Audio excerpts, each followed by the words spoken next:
Canadian politics is not boring. You're just not paying attention to the power dynamic between different levels of government. And I think what's happening between Toronto City Council and the federal government around housing is a really great example. So, politics is not just about what decision gets made. A lot of it is actually who gets to make the decision because the federal government, the provincial government, and municipal governments are interlocked, but they all have their own jurisdiction. And some of those jurisdictions are empowered by other levels of government. It's also about how different levels of government can use the power of the purse to compel lower levels to actually do what they want. So in December 2023, the feds announced that they had reached a deal with the city to build up to 53,000 new units in a deal that was worth about $413 million. But the money was contingent on the city of Toronto changing some of their zoning laws. In particular, the government wanted the city of Toronto to make sixplexes as of right.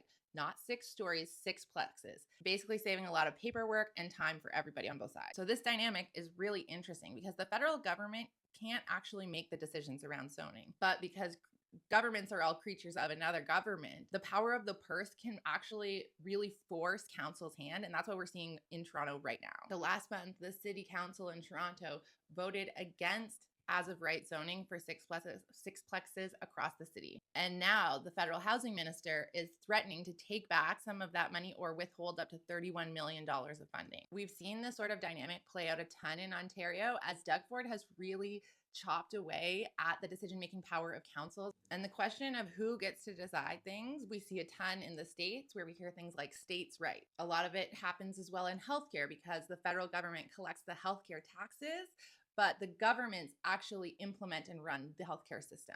All this to say that the relationship between different levels of government is as important or more important than the relationships of people within different governments. And a lot of times during campaigns, politicians are actually making promises that they have very little control over. Thanks for diving in the dumpster with me today as we talk about different levels of government. If you like my content and you want to support my work, like, follow, and share for more political trash.